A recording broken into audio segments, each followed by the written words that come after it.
हरिओम. मी योगिता वीरा Kulkarni, Sinnar city उपासना केंद्र, नाशिक जिल्हा. अनुभव थोडासा मजेशीर आहे, पण आलाय तर सांगायला हवा. आपल्या बापूने आपल्यासाठी केलंय तर आपण सांगायला हवं. मी राहते तो आमचा जुना वाडा आहे, वडिलोपार्जित. जे व्यवस्थित आहे, सगळं आहे, पण वाडा तो वाडा आहे शेवटी. तर त्याचं असं झालं की आम्ही रोज रात्री 11 वाजेपर्यंत जागे असतो, मी आणि माझी मुलगी. मी वरती राहते, वॉशरूम खाली आहे. ती तिच्या अभ्यासाला बसली, मी टी व्ही बघत बसले. 11 वाजता आम्ही टी व्ही वगैरे बंद केला, तिचा अभ्यास झाला. आम्ही दोघी खाली जायचं, तर आम्ही डायरेक्ट निघतो. खाली लाईट आहे आवारात, लावत नाही, काही नाही, डायरेक्ट निघतो. काय एवढं टेन्शन. आम्ही खाली उतरणार तर माझ्या पुतणीने, ती खाली राहते, मला फोन केला, काकू काकू खालचा लाईट लाव गं. म्हटलं का गं बाळा, काय झालं? म्हणे अगं काहीतरी वाड्यात आहे. म्हटलं काय असेल? म्हटलं गं काहीतरी सापसुरळे वगैरे असेल, आता पावसाळा आहे, नको एवढं टेन्शन घेऊ. नाही नाही काकू, काहीतरी भलं मोठं दिसतंय, तू लाईट लाव आणि खाली ये, असं ती मला म्हणाली. ठीक आहे म्हटलं, येते मी खाली, नको टेन्शन घेऊ, असं मी म्हटलं. आणि मुलीला म्हटलं, बाई उदीची डबी आण गं, उदी दे मला जरा, त्याला टाकते त्याच्या अंगावर, थांबवते त्याला थोडा वेळ. आणि ती मला म्हणे ठीक आहे आई. तिने उदी आणली, मी हातात उदी घेतली. म्हटलं बापू आता सर्पमित्र शोधा, त्याला बोलवा, मी आता आले उदी घेऊन, थांबवून ठेवा त्याला, येईल कोणीतरी नेईल पकडून, असं मी म्हणाली. उदी घेऊन खाली गेली. तर मी खाली गेली, तो साप तिच्याकडनं घाबरली, ती भांडं पडलं म्हणून तिथून निघाला आणि टॉयलेटच्या दरवाजावर जाऊन बसला. अशी फट तिथे तो बसलेला आणि एवढा वळवळ करत होता.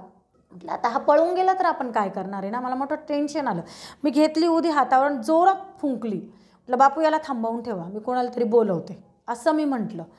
आणि त्याच्या अंगावर उदी उडालेली माझ्या मुलीने बघितलं. म्हणे आई उडाली त्याच्या अंगावर उदी. म्हणे हो आई आहे, त्याच्या अंगावर उदी आहे. ठीक आहे म्हटलं, आता तो हलत नाही. असं म्हणून मी माझ्या मुलाच्या मित्राला कॉल केला. म्हटलं अरे दादा, साप निघाला आहे, तर तू येतो का म्हटलं जरा घरी. म्हणे कुठे आहे साप? म्हटलं माझ्या डोळ्यासमोर आहे. म्हणे तो का एका जागेवर थांबला आहे? म्हटलं हो 10 मिनटं झाले, तो तिथेच आहे. म्हटलं आता बापूची उदी टाकली आहे, बघू आता बापू थांबवतील तोवर तो थांबेल. आणि मग माझी मुलगी मला म्हणते आई, ती मला म्हणते आई मला असं जाणवतं कोणीतरी मागून त्याला पकडलं आहे, वरती तो हलतोय. अक्षय बघा माझ्या अंगाला शहारे आले. तेव्हासुद्धा म्हटलं अगं आपल्या बापूनेच पकडलं असेल. अक्षरशः तो निम्मा हलत होता, निम्मा थांबलेला होता.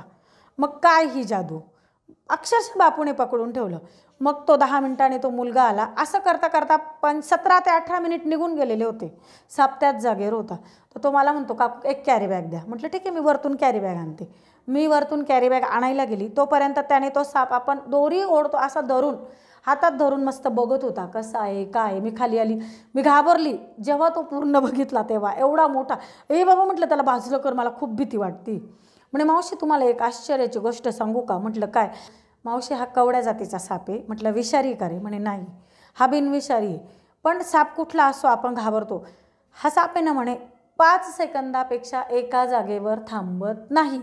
तो एवढा वेळ इथं थांबलाच कसा? म्हणे जे केवढी ही आश्चर्याची गोष्ट, एवढा वेळ थांबलाच कसा? मग ही बुद्धी त्याला कोणी द्यावी? त्याने तो साप पकडून नेला. जाऊन रात्री 11:15ला त्याने तो साप नदीत विसर्जन केला, की नको त्याला मारायला, सर्पमित्र मारत नाही. त्याने तो नदीत विसर्जन केला, मला गाडी आणून दिली आणि मला अक्षरशः रडायला आला. मी जिना चढता चढता माझ्या मुलीला म्हटलं आपला बापू आहे म्हणून आपण जिवंत नाही तर आपण राहिलोच नसतो ना ग दीपा. म्हणजे कुणात ही शक्ती? बापूने 20 मिनिट 5 सेकंद न थांबणारा साप आमच्यासाठी पकडून ठेवलं. यात खूप काही आलं आणि बापू म्हणून आम्ही हरिओम श्रीराम अंबज्ञ.